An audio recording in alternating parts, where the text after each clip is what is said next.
いらっしゃいませ。ご注文どうぞ。小豆抹茶ミルクお願いします。おいくつ作りますか。一つで。1500円です。はい。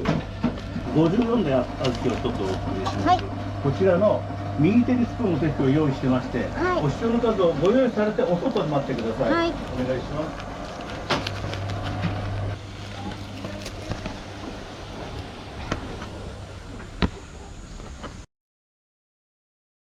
54のお客様。はい、お待ちになりますね。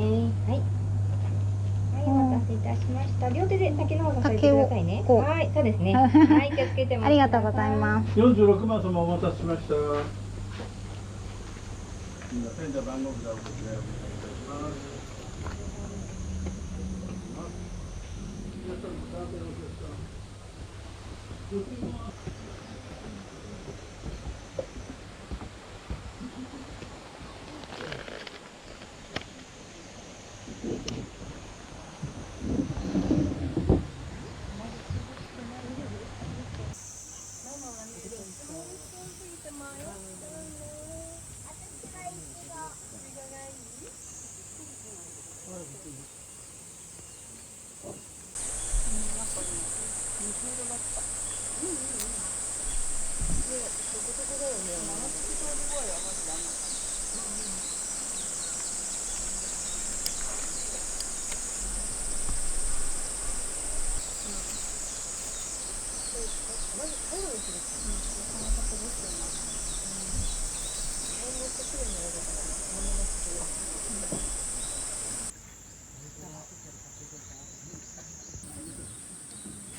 すいません。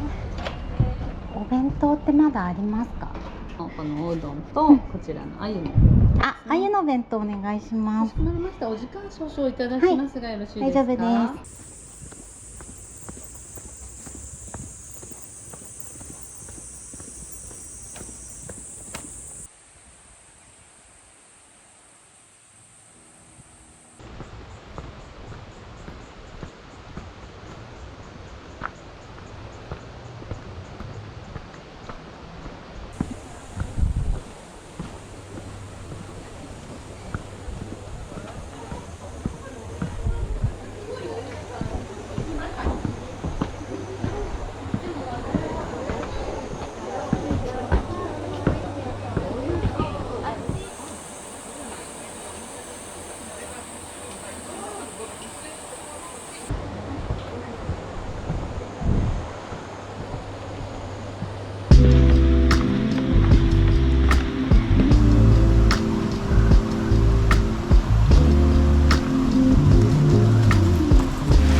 でゆっくりお過ごしす。ください。